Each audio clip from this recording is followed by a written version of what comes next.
নমস্কাৰ, মই ৰক্তিমা বৰুৱা। মোৰ চেনেললৈ আপোনালোক আটাইকে আন্তৰিক স্বাগতম জনাইছোঁ। আৰু মই আজি কিছুমান কথা ক'বলৈ আহিছোঁ। নক'লে যেন মোৰ মনটোৱে মানে উচপিচাই আছে এনেকুৱা লাগিছে। আৰু আমি যিহেতু মানুহৰ দৰে আমি থাকিব লাগে। আৰু মানুহৰ দৰে থাকিবলৈ যাওঁতে আমি বহুত নীতি নিয়ম বা সমাজৰ আদব কাইদা বা সমাজত কেনেকৈ চলিব লাগে, শান্তিপূৰ্ণভাৱে আমি কেনেকৈ থাকিব লাগে, সকলোকে সুখ দি বা সকলোৰে মংগল কামনা কৰি আমি কেনেকৈ চলিব লাগে, গোটেইখিনি কথা আমি হয়তো জানিব লাগিব। গতিকে তাৰ পিছতো কিছুমান ঘটনা ঘটি যায়, যিবিলাক ঘটনাই আমাৰ মনবিলাক বিষাদেৰে একেবাৰে পূৰ্ণ কৰি পেলায়। আৰু আমি সেই কথাটোকে ভাবি ৰাতি হয়তো আমাৰ টোপনি নাহে কেতিয়াবা, আৰু কেতিয়াবা হয়তো আমি ডিপ্ৰেশ্যনতে গুচি যাবলগীয়া হয়। গতিকে মই সেই কথাটো ক'বলৈ লৈছোঁ, যিটো কথাই এইকেইদিন আমাৰ অসমেই নহয় ভাৰতবৰ্ষখনেই তোলপাৰ লগাই আছে। আনকি পৃথিৱীৰ বিভিন্ন ঠাইত এই ঘটনাটোৱে তোলপাৰ লগাই আছে। ঘটনাটো আপোনালোকে বুজিয়ে পাইছে। এহাল নৱবিবাহিতা দম্পতী আহিছিলে ইন্দোৰৰ পৰা হনিমুনৰ বাবে আহিছিল তেওঁলোক শ্বিলঙলৈ। আৰু শ্বিলঙত তেওঁলোকে চেৰাপুঞ্জীৰ হোমষ্টেত থাকিলে। আৰু তাত থাকি তেওঁলোকৰ যিজন ৰাজা ৰঘুবংশী আৰু সোণম ৰঘুবংশী, ইহঁত দৰা কইনা। আৰু তাতে থকাৰ পিছত দুদিন পিছত তেওঁৰ ৰাজা ৰঘুবংশী নিৰুদ্দেশ হ'ল। আৰু দুয়োজনে নিৰুদ্দেশ হ'ল, সোণম ৰঘুবংশী আৰু ৰাজা ৰঘুবংশী নিৰুদ্দেশ যেতিয়া হ'ল, তেতিয়া ঘৰৰ মানুহক ফোন কৰি জনালে। সোণমে হয়তো জনালে ক'ৰবাৰ পৰা, নাজানো সেইখিনি কথা। জনাৰ পিছত তেওঁলোক আহি ইয়াত পুলিচত এণ্ট্ৰি দিলে, FIR দিলে। দিয়াৰ পিছত পুলিচে সিমান এটা গুৰুত্ব দিয়া নাই তেওঁলোকৰ মতে। আৰু মেঘালয় পুলিচে গুৰুত্ব দিয়া নাই। গতিকে তেওঁলোকে অৱশেষত উপায় নাপায় ছ'চিয়েল মিডিয়াৰ কিছুমান ইনফ্লুৱেঞ্চাৰ থাকে, তেওঁলোকৰ লগত যোগাযোগ কৰিলে। আৰু ইউটিউবাৰৰ লগত যোগাযোগ কৰি তেওঁলোকে ফটোখন দিলে, দৰা কইনাহালৰ ফটোখন দি।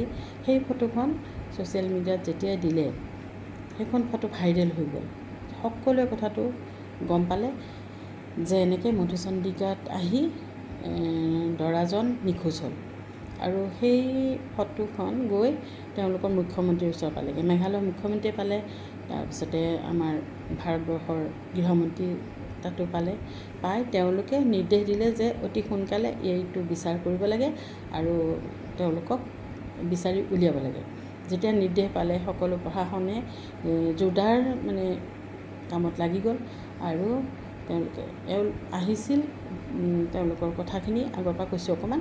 তেওঁলোকৰ বিয়া হৈছিল 11 মে'ত, আৰু তেওঁলোকে হনিমুনলৈ আহিছিল 20 মে'। হনিমুনত আহি তেওঁলোকে কামাখ্যা চালে গুৱাহাটীত, কামাখ্যাৰ পৰা আহি গৈ শ্বিলং পালেগৈ। শ্বিলঙত থাকিলে 20 তাৰিখে, 21 তাৰিখে, 22 তাৰিখে তেওঁলোকে স্কুটি ভাড়া কৰি এখন গাঁৱত হয়তো কিবা এটা চাবলগীয়া ঠাইত গৈ তেওঁলোকে 3000টা চিৰি বগাই নামি যাব লাগে, আকৌ 3000টা উঠি আহিব লাগে। তেওঁলোকে 3000 বগালে, নামি গ'ল, পিছদিনা উঠি আহিলে। তাৰপিছত সেই যে উঠি আহিলে, তাৰপিছৰ পৰা তেওঁলোকৰ ৰাজা ৰঘুবংশী নিৰুদ্দিষ্ট হৈ থাকিল। তেওঁক বিচাৰি চলাত কৰিলে। তাৰপিছতে সোণমো নাই, সোণম ৰঘুবংশীও নাই। যেতিয়া তেওঁলোকৰ কাৰণে ঘৰৰ মানুহবিলাক চিন্তিত হ'ল, ঘৰৰ মানুহ আহি FIR দিলে। সেইখিনি কথা এইখিনি মই আগতেই ক'লোঁ যে ছ'চিয়েল মিডিয়াত যেতিয়া ঘটনাটো জনাজাত হৈ পৰিলে, ভাইৰেল হৈ পৰিলে, তেতিয়া সকলোৱে গুৰুত্ব দিলে। দি পেলাই মেঘালয় পুলিচে খুব জোৰদাৰ বিচাৰত লাগি গ'ল, তেওঁলোকৰ অনুসন্ধানত লাগি গ'ল।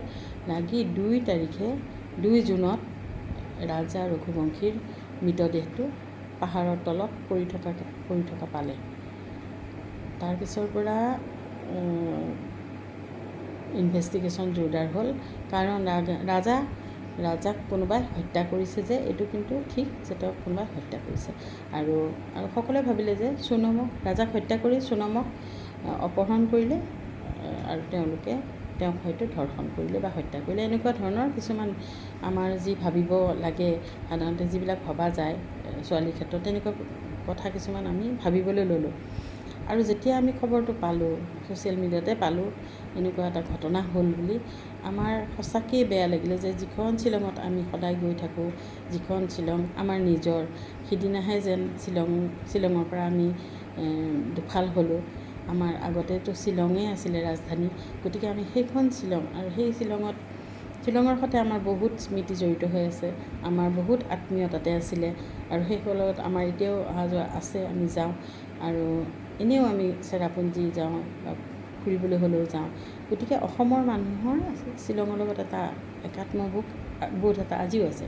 গতিকে সেইখন শ্বিলঙত আহি যেতিয়া এনেকুৱা এটা ঘটনা ঘটিল, এনেকুৱা আমি কেতিয়াও শুনা নাছিলোঁ, গতিকে আমাৰ অতি বেয়া লাগিছে আৰু আমি মৰ্মাহত হৈছোঁ আৰু আমি চিন্তিত হৈছোঁ যে শ্বিলঙৰ মানুহে যদি এনেকুৱা কৰে, এইখন শ্বিলঙলৈ আমি আৰু কেনেকৈ যাম। আমাৰ এইটো ধাৰণা হ'ল যে তাৰপিছত মনে মনে আমি ভাবি থাকিলোঁ যাতে এই ঘটনাটো কেতিয়াও এনেকুৱা হোৱা নাই, এইটো সোণমক বিচাৰি পাওক, এইটো মানে আমি আশীৰ্বাদ কৰিছোঁ বা আমাৰ মনেদি সদায় এটা কথাই ভাবি আছোঁ, ইন্দোৰৰ পৰা অহা এই নতুন দৰা কইনাহালৰ কিমান সপোন আছিল, গতিকে তেওঁক যাতে বিচাৰি উলিয়াব পাৰে, সেইটোকে আমি বহুত মানে প্ৰাৰ্থনা কৰিলোঁ। আৰু আমি নভবা কথা এটা পিছত মানে যে হৈ যাব, আমি সেইটো ভবা নাছিলোঁ। যে আমি সাধাৰণভাৱে ভাবিছিলোঁ যে এহাল পতি পত্নী আহিছিলে আৰু তেওঁলোকে কিছুমান বেয়া মানুহে তেওঁলোকৰ জীৱন ধ্বংস কৰি দিলে, এনেকুৱা ধৰণৰে আমাৰ ভাৱটো আছিলে। কিন্তু যেতিয়াই 7 তাৰিখে গাজীপুৰৰ এখন ধাবাত সোণমক সশৰীৰে বিচাৰি পোৱা গ'ল, তেতিয়া ঘটনাটো অন্য দিশে গতি কৰিলে। যে সেই যিটো ঘটনা আমি ভাবি আছিলোঁ তাৰ উল্টা হৈ গ'ল ঘটনাটো। যেতিয়াই মেঘালয় পুলিচে খুব ইনভেষ্টিগেশ্যন কৰি আছিলে, তেওঁলোকৰ তাত বহুত ফুটেজ পালে, তেওঁলোকে বহুত প্ৰমাণ পালে যে এই কাণ্ডটো সোণমে কৰিছে, তেওঁৰ পত্নীয়ে কৰিছে, ৰাজাৰ পত্নীয়ে ভাড়াতীয়া গুণ্ডা লগায়। আৰু তেওঁৰ প্ৰেমিক আছিলে, পূৰ্বৰ প্ৰেমিক ৰাজ কুছৱাহা, তেওঁৰ সৈতে আকাশ, আনন্দ এনেকৈ আৰু বিশাল, এই 4জনে লগ লাগি তেওঁ ৰাজাক হত্যা কৰিছে আৰু এই গোটেই পৰিকল্পনাটো সোণমে কৰিছে। তাৰপিছত আমি কেনেকুৱা শ্বক হৈ গ'লোঁ, যিজনী সোণমৰ কাৰণে সকলোৱে ইমান দিনে আন্দোলনৰ নিচিনা এটা পৰিৱেশ সৃষ্টি কৰিছে যে সোণমক পাব লাগে, সশৰীৰে আমি সোণমক যেন পাওঁ আৰু কোনো যেন সোণমৰ অপকাৰ নহয়, এনেকুৱা ধৰণৰ আমি যেতিয়া ভাবি আছিলোঁ। আৰু সকলোৱে ইন্দোৰৰ মানুহখিনিও ৰাজপথলৈ ওলাই আহিছিলে বা আমাৰ অসমৰ মানুহ বহুতখিনি চেষ্টা কৰিছে, অসমৰ মানে নহয়, শ্বিলঙৰ মুখ্যমন্ত্ৰীয়েও বহুত চেষ্টা কৰিছে, গতিকে ভাল হ'ব বুলি সকলোৱে। কিন্তু যেতিয়া আমি নাভাবা নিচিন্তা যেতিয়া ঘটনা এটা ঘটি গ'ল আৰু আমি যেতিয়া গম পালোঁ, তেতিয়া সকলোৱে আমি আচৰিত হৈ গ'লোঁ। আচৰিত হৈ যোৱাই নহয়, আমি মৰ্মাহত হ'লোঁ। কাৰণ ইমান এটা বেয়া কাণ্ড এগৰাকী পত্নীয়ে কৰিলে নিজৰ নৱবিবাহিত স্বামীৰ লগত, আৰু তেওঁ হয়তো গমেই পোৱা নাই, তেওঁ একোৱেই নাজানে তেওঁৰ যে পত্নীয়ে তেওঁক এনেকৈ ধৰণে হত্যা কৰিব, তেওঁ হয়তো এবাৰো উমানেই নাপালে, কিমান ডাঙৰ এটা ঘটনা কৰি দিলে। আৰু সঁচাকৈয়ে যদি কৰিছে, এইবিলাক প্ৰমাণে পাতিয়ে যেতিয়া ওলাব, তেতিয়া আচল কথাটো হ'ব, তেতিয়া আমি ভাবিম যে তেওঁ নিশ্চয় উপযুক্ত শাস্তি পাব লাগে সোণমে, লগতে এই হত্যাকাৰীকেইটাও পাব লাগে। যিহেতু প্ৰমাণ নোহোৱাকৈ কোনো কথা কোৱা নহয়, গতিকে নিশ্চয় প্ৰমাণ এটা আছে, নহ'লে এইকেইজনক কিয় সাঙুৰিব, বেলেগক যে সাঙুৰা নাই, বেলেগৰ কথা কোৱা নাই। যদিও সোণমৰ পৰিয়ালে পিতৃ মাতৃয়ে তেওঁলোকৰ ভাষ্য দি আছে যে তেওঁলোকৰ ছোৱালীয়ে কেতিয়াও এনেকুৱা কাম কৰিব নোৱাৰে, চবেই ভাবে যে নিজৰ ল'ৰা ছোৱালীয়ে এনেকুৱা বেয়া কাম কৰিব নোৱাৰে বুলি আমি সকলোৱে ভাবোঁ। কিন্তু কেতিয়াবা বেয়া কাম কৰিব নোৱাৰা ল'ৰা ছোৱালীও কৰি পেলায়, নাভাবা নিচিন্তা এটা কাম তেওঁলোকেই কৰি পেলায়। গতিকে সেইটো মনৰ এটা মানে পৰিস্থিতি, সেইটো কোনেও কণ্ট্ৰল কৰিব নোৱাৰে। গতিকে এইটো যে সোণমে কৰা নাই সেইটো আমি ভাবিব নোৱাৰোঁ যে নিশ্চয় কৰিব পাৰে, কাৰণ এনেকুৱা ধৰণৰ ঘটনা হৈ থাকে। আৰু তেতিয়া মনলৈ আহিছে যে ক্ৰাইম পেট্ৰলত আমি এনেকুৱা ধৰণৰ ঘটনা দেখিয়ে থাকোঁ, সদায় দেখোঁ, আৰু বিশেষকৈ এনেকুৱা ঘটনাবিলাক UP বিহাৰ এনেকুৱা ধৰণৰ ঠাইত বেছিকৈ হয়।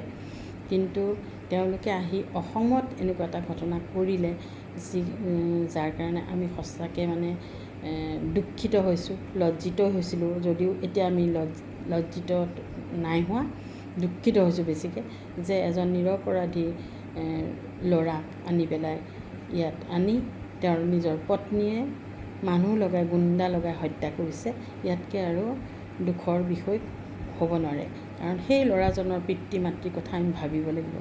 সেই ল'ৰাজনৰ পিতৃ মাতৃয়ে কি দোষ কৰিলে, তেওঁৰ ল'ৰাজনক যে এনেকৈ মাৰি পেলালে, তেওঁৰ পত্নীয়ে কি দোষ কৰিলে। মই সেইকাৰণে ছোৱালীবিলাকক কওঁ যে ছোৱালীবিলাকক অনুৰোধ কৰিছোঁ, তেওঁলোকে যেন কোনো দিনে এনেকুৱা ধৰণৰ কাম নকৰে, এনেকুৱা ধৰণৰ কাণ্ড কেতিয়াও কৰিবলৈ আগ নাবাঢ়ে। আৰু তেওঁলোকৰ যদি বিয়া হোৱাত মন নাই, তেওঁলোকে আগতেই কৰিব লাগে, প্ৰতিবাদ কৰিব লাগে যে এওঁলোকত মই বিয়া নহওঁ। আমিতো দেখি থাকোঁ যে ভাল পাই বহুত বছৰ ভাল পাই বিয়া হোৱাৰ পিছতো মানে সংসাৰখন নাথাকে, বা তাতো এটা দ্বন্দ্ব এটা থাকেই। গতিকে যদি এনেকুৱা হয়, তেওঁ ইমান এটা মানে ডিচিশ্যন নিজে নিজে লৈছে যে তেওঁ ভাড়াতীয়া গুণ্ডা আনি অসমত শ্বিলঙত আনি পেলাই তেওঁ মাৰি পেলাইছে।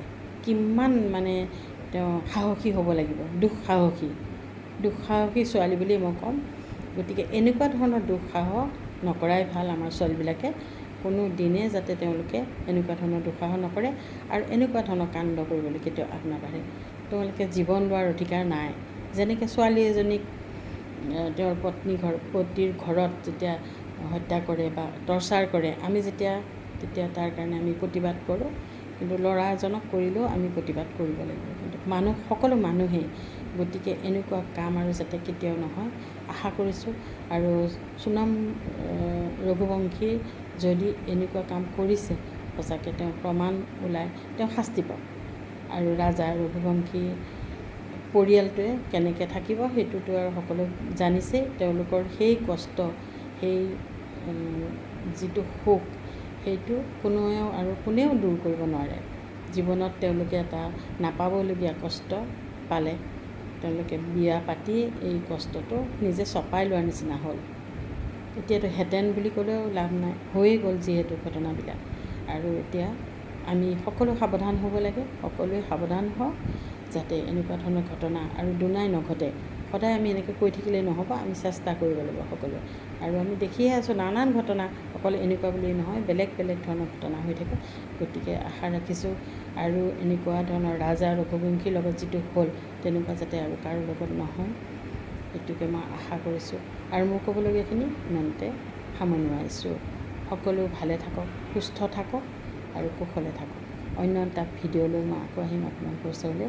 নমস্কাৰ।